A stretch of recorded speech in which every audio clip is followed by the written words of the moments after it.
Dobrý den, dámy a pánové, vítám vás u dalšího videa, kde se můžete učit česky z obrázky. Můžete poslouchat, jak mluvím o tom, co na nich vidíte, a přidávám ještě nějakou další užitečnou slovní zásobu nebo ještě nějaké další informace. Zdraví vás Jana z ilearnczech.com.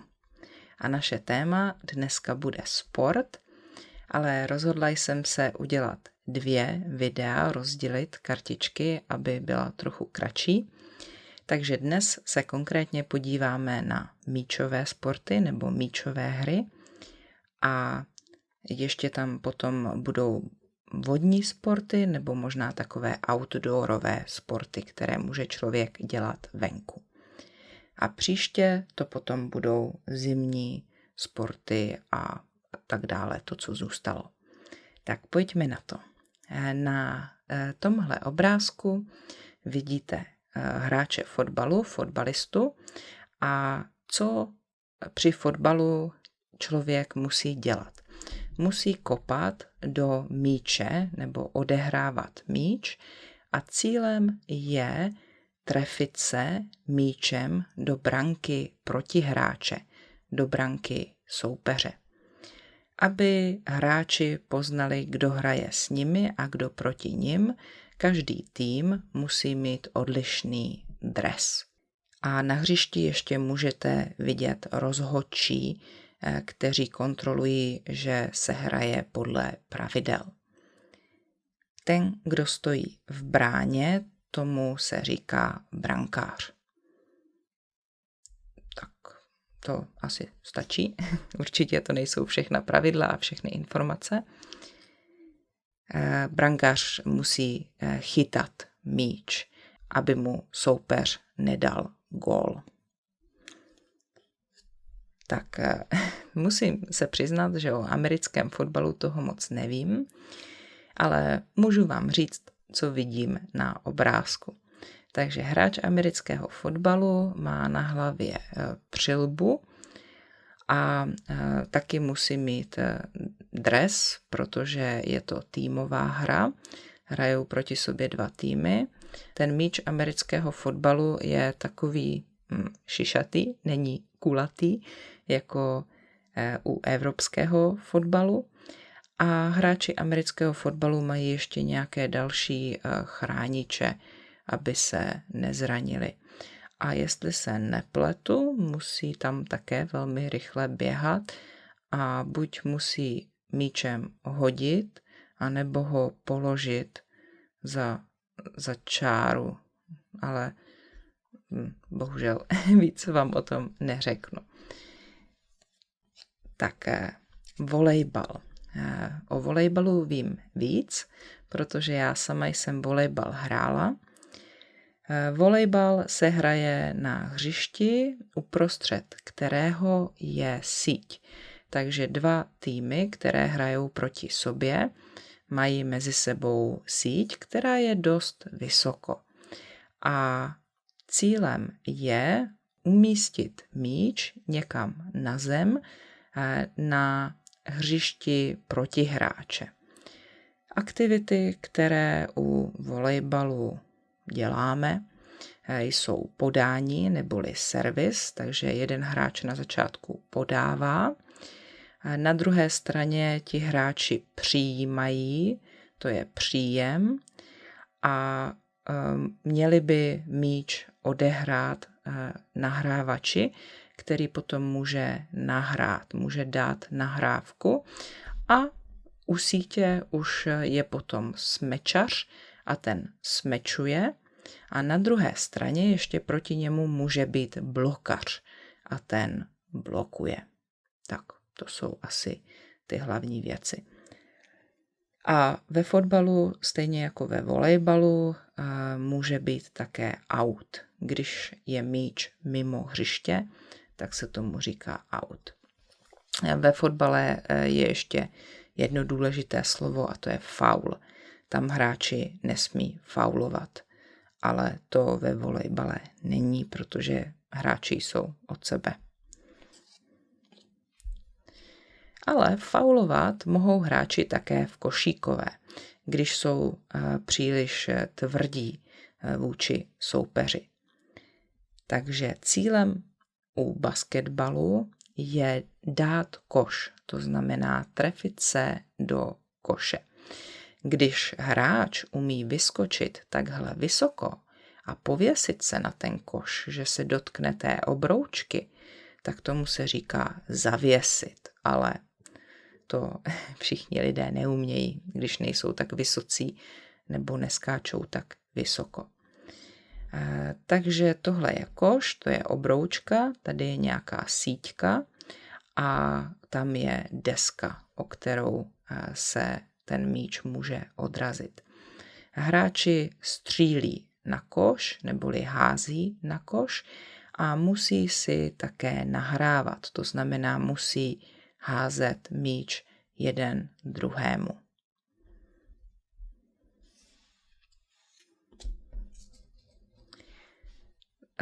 Pravidla házené také moc dobře neznám, ale vím, že si míč nahrávají jako u basketbalu a podobně jako u basketbalu, to jsem zapomněla, můžou také driblovat. To znamená, míč se odráží o zem. Ale tady je rozdíl mezi házenou národní a tou mezinárodní. Nevím úplně přesně. Neměli by u jedné z nich, a hlavně ne u basketbalu, takzvaně dělat kroky. To znamená chodit a ten míč nosit. Musí odrážet míč o zem. Taky tady je brankář, který stojí v bráně a snaží se míč chytit, aby mu protihráči nedali gól.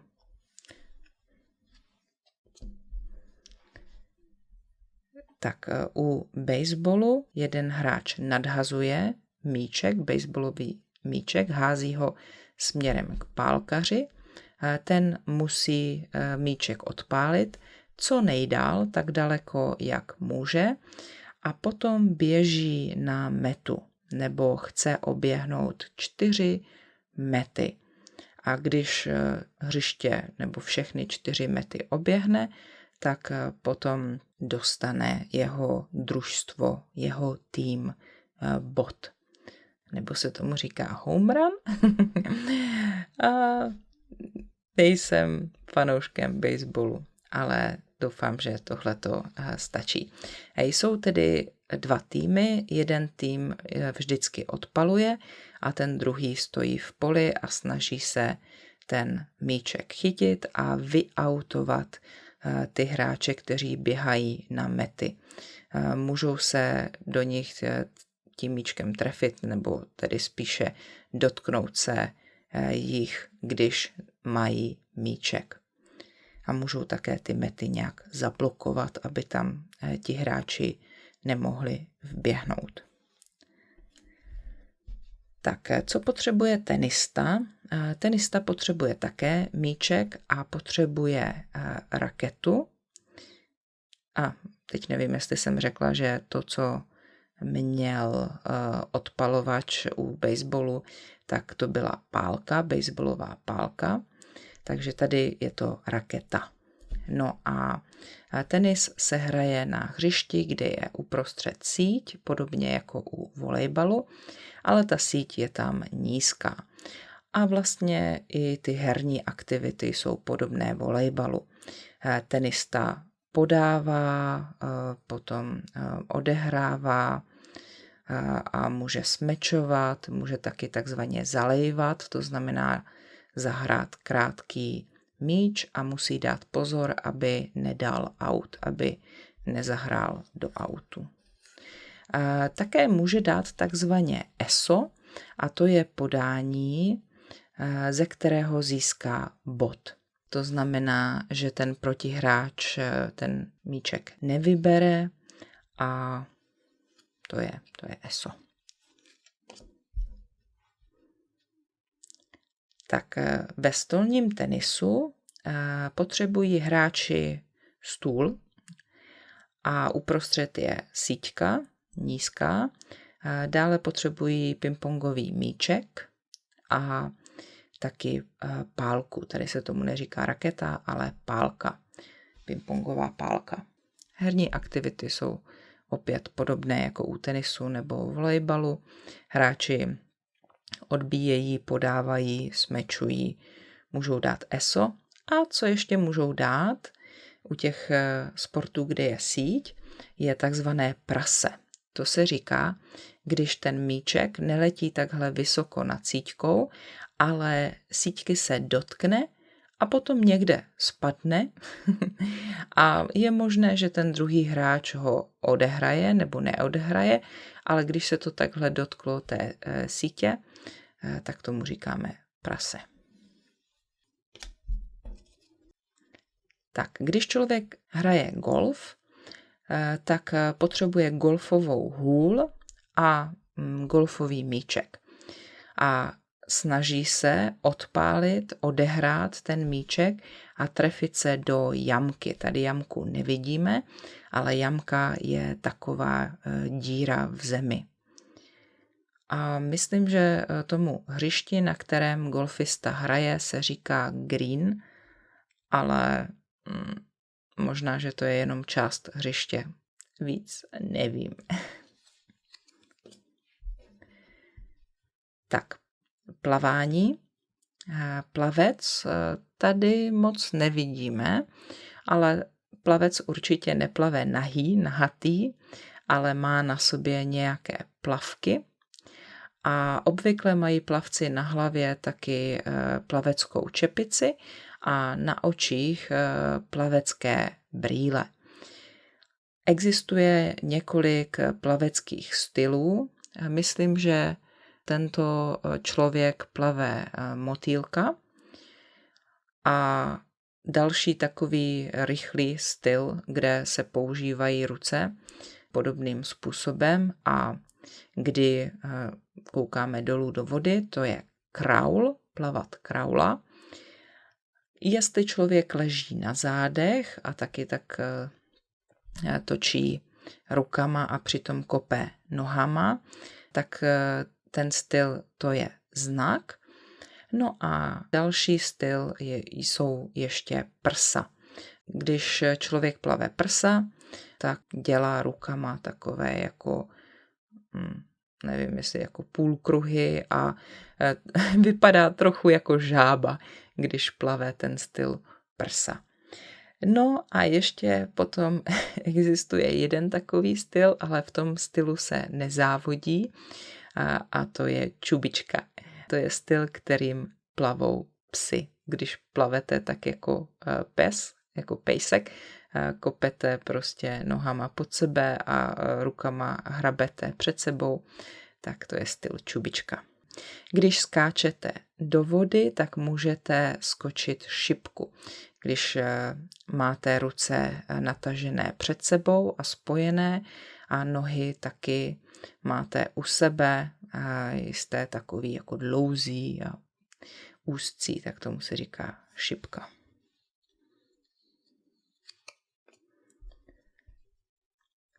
Potápění. To je vlastně plavání pod vodou. Lidé se můžou potápět jenom se šnorchlem, potom se nepotápějí tak hluboko, i když tomu by se taky mohlo říkat šnorchlování, anebo se můžou potápět velmi hluboko a potom potřebují nějakou kombinézu. Na nohách mají ploutve, také mají nějaký kyslíkový přístroj, nějakou kyslíkovou bombu, mají potápěčské brýle a nevím, co ještě. Tak můžou plavat pod vodou a obdivovat tam korály, ryby, anebo také můžou soutěžit v tom, jak dlouho pod vodou vydrží, jak hluboko se potopí a tak dále. Když zůstanou lidé na vodě, obvykle na moři, nevím, jestli je možné tento sport dělat také na jezeře, možná ano, ale musí k tomu být vhodné podmínky, musí totiž být vlny. Jezdit na vlnách, tomu se říká surfovat. Takže surfař stojí na prkně a jede. musí udržet rovnováhu, nesmí spadnout.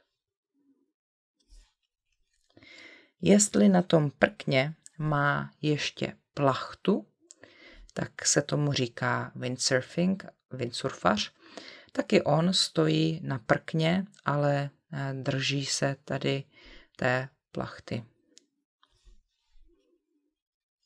A možná bychom mohli říct, že plachtí nebo windsurfuje, jezdí na windsurfu.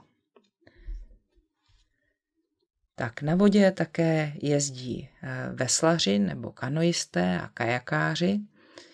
Co dělá veslař je, že vesluje.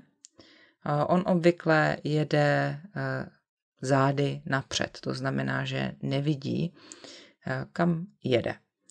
Zatímco když jedete na kánoji nebo na kajaku, tak sedíte ve směru jízdy. To znamená, vidíte, kam jedete, ale tam potom neříkáme veslování, ale pádlování. Ti lidé pádlují.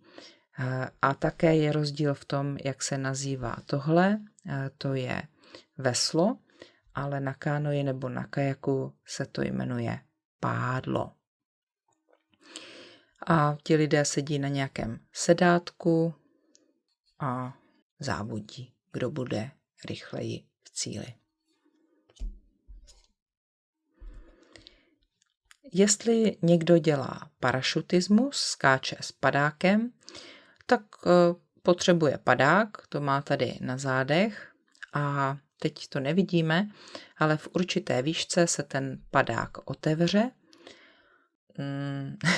a potom teda musí ten parašutista bezpečně dopadnout na zem.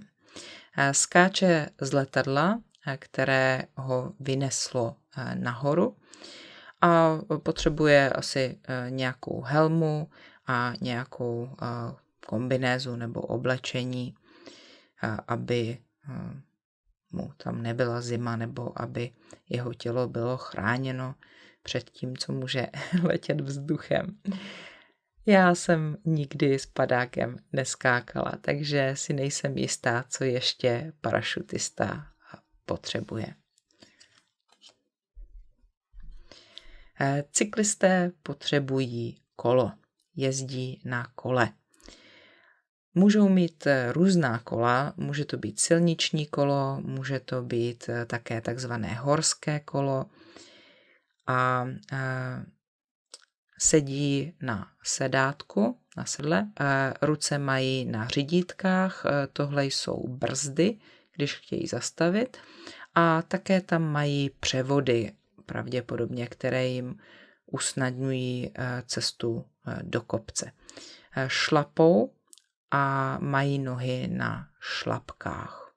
To, co ještě můžou cyklisté potřebovat, když jezdí mezi auty, jsou světla. Potřebují nějaké světlo vepředu a vzadu, nebo také odrazky, aby je ostatní na silnici viděli, hlavně řidiči automobilů.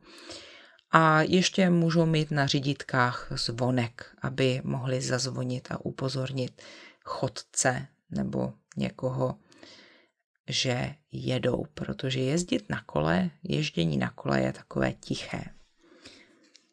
No a ještě tady mám 2 obrázky, takže horolezec leze po horách nebo spíše po skalách.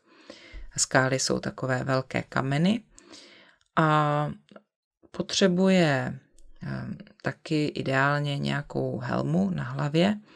Potřebuje skoby, to je to, co on zaráží do skály.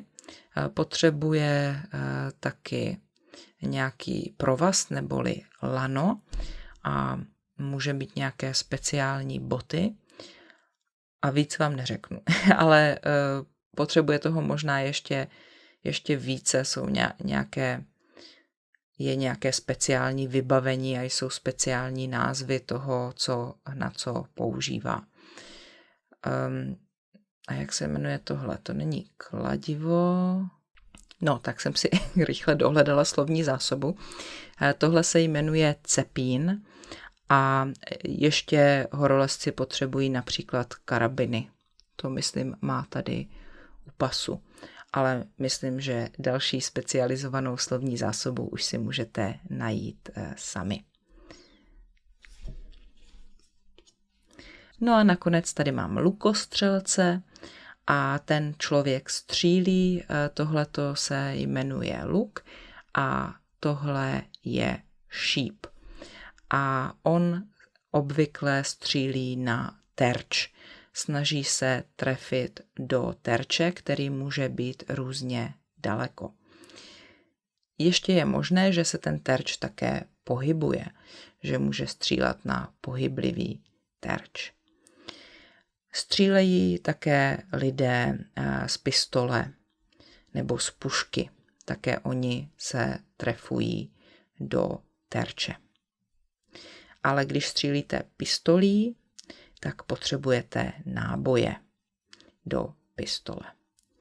Tam musíte potom zmáčknout spoušť a když ji zmáčknete, tak se ozve rána a pistole vystřelí. Tak to by dneska stačilo. Jestli se vám to líbilo, prosím dejte like, sdílejte, přihlaste se k odběru mého kanálu. Můžete mě také podpořit finančně, pomůže to rozvoji tohoto kanálu. Můžete mi dát super thanks tady na YouTube a nebo mi poslat peníze například přes www.janaslav.cz. Doufám, že jsou pro vás moje videa užitečná. Učte se česky, ať vás to baví. Mějte se krásně. Nashledanou.